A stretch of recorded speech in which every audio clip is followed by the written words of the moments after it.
memang kami juga mohon maaf karena ketersediaan tempat yang sangat terbatas. Ada kemungkinan ya rencana untuk kita mau menambahkan kuota sehingga kita akan memberi kesempatan kembali kepada masyarakat yang nanti belum termasuk yang kita nyatakan berhak mendapatkan undangan. Mungkin di kisaran 1.000 sampai 2.000. Berarti untuk di situ ada pesta dalam tanda kutip ya, menghormati peringatan 80 tahun Indonesia Merdeka dengan suasana yang memang penuh optimisme gitu.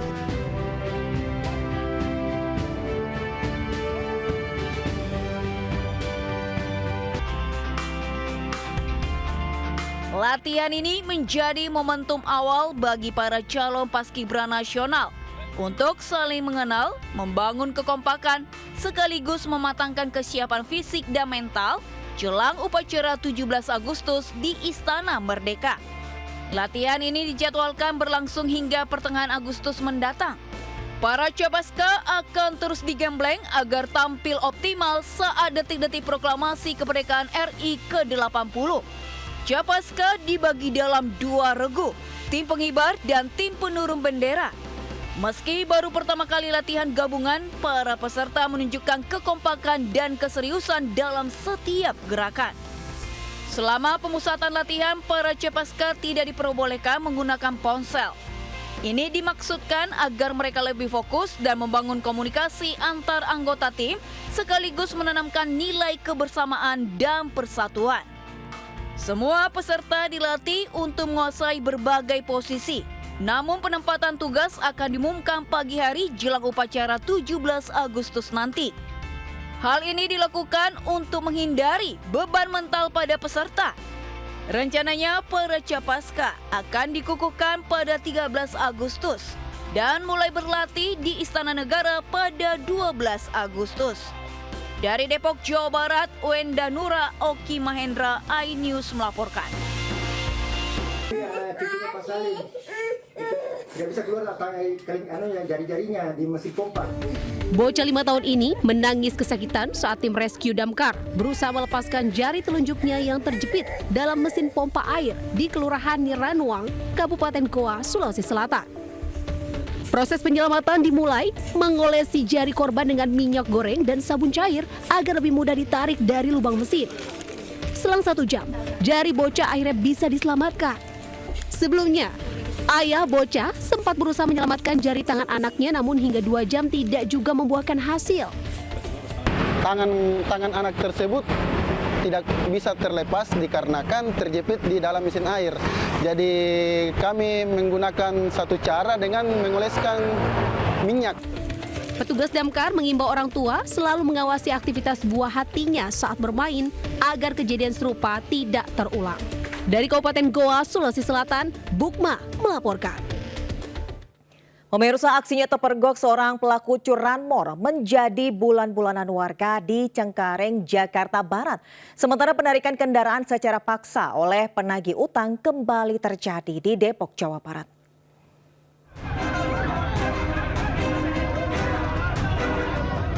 Rusun dan Mogot Cengkareng, Jakarta Barat menangkap pelaku pencurian sepeda motor yang tengah beraksi.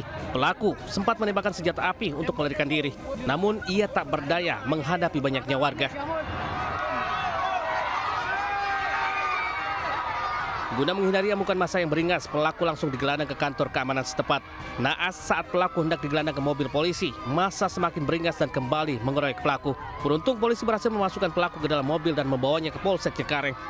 Ya, warga udah, jadi apalagi belum lama ini yang diduga pelaku ini sudah melakukan tindakan pencurian sebanyak 2 kali, Pak. Di lokasi yang sama, tanggal 30 Juli sama 31 Juli. Hasil pengecekan CCTV. Sebelumnya pelaku sempat terekam CCTV saat melakukan aksinya. Ia masuk dan keluar lokasi menggunakan sepeda motor yang berbeda hingga memicu kecurigaan petugas keamanan. Sebelumnya pelaku diduga sudah 2 kali mencuri sepeda motor. Dari Jakarta, Miftahul Gani, iNews melaporkan.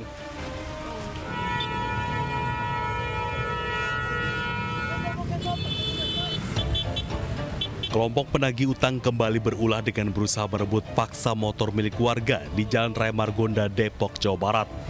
Korban pun sempat berusaha mempertahankan kendaraannya hingga sempat terjadi tarik-menarik. Aksi perampasan ini tergolong nekat karena dilakukan di tengah keramaian dan saat siang hari. Tak butuh waktu lama, polisi yang mendapat laporan warga segera menarik kawanan penagih utang dan mengamankannya. Karena tindakan penarikan kendaraan secara paksa hingga menggunakan kekerasan sudah masuk dalam tindak pidana kriminal dan akan dijerat pidana. Tapi tentu walaupun belum ada laporan, kita akan lakukan kegiatan preventif ya, yang sudah kita turunkan bersama dengan Kodim. Ya, saya sudah komunikasi dengan Pak Dadem, kita satu visi untuk bisa mewujudkan kota Depok ini aman. Kian maraknya aksi perampasan kendaraan oleh kelompok penagih utang membuat polisi terus mengimbau untuk tidak ragu melapor ke kantor polisi. Diharapkan warga Depok lebih tenang dan berani melaporkan jika ada ancaman dari penagih utang. Dari Depok, Jawa Barat, Iu Rizky, iNews melaporkan. Seorang ibu korban penembakan menangis histeris bahkan nekat kibarkan bendera One Piece di ruang sidang pengadilan militer Medan, Sumatera Utara. Sementara itu jenazah Prada Luki, korban penganiayaan brutal oleh seniornya, jalani proses autopsi.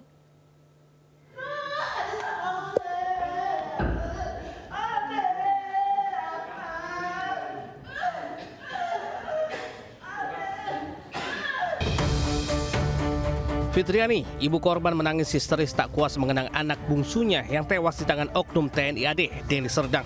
Keluarga korban juga nekat mengibarkan bendera One Piece di depan majelis hakim usai dibacakannya putusan kedua terdakwa. Merespon hal tersebut, keluarga korban kemudian dipaksa keluar dari ruang sidang oleh petugas pengadilan militer Medan. Dalam sidang tersebut, kedua terdakwa divonis 2,5 tahun penjara, dikurangi masa tahanan sementara, dan pidana tambahan pemecatan dari dinas militer. Kedua terdakwa juga didenda 200 juta rupiah. Tim Liputan iNews melaporkan. Masa udah tahu dari berapa hari anak saya meninggal, dokter forensik soalnya ada, bubarkan ini rumah sakit. Saya ekstrim demi kebenaran, ingat baik. Jenazah Prada Luki, Sepril Saputro Namo, diduga korban penganiayaan oleh seniornya diantar ke Rumah Sakit Wurasakti Kupang untuk proses autopsi. Namun sesampainya di rumah sakit, keluarga dikejutkan oleh kabar bahwa tidak ada dokter forensik yang dapat melakukan autopsi di tempat tersebut. Ayah korban, Sersan Mayor Christian Namo, mengamuk merasa anaknya diperlakukan tak manusiawi setelah gugur dalam tugas negara. Masa korban yang sudah korban rugi lagi. Saya karena manusia, mau saya urus anak saya. Coba kalau ayam, ya mungkin masih ada hati lah saya biarin. Manusia, jangankan anak saya kandung, orang lain aja saya mau urus kok, saya rela berkorban kok. Prada Luki Namo, prajurit TNI dari Teritorial Pembangunan 834 Wakanga Mere, Nagekeo meninggal dunia setelah dirawat secara intensif selama 4 hari di Rumah Sakit Umum Daerah Airamo, Nagekeo, NTT. Dari hasil pemeriksaan awal terdapat luka akibat hantaman benda keras di belakang tubuh korban serta luka bakar di lengan dan kaki. Tim Liputan iNews melaporkan.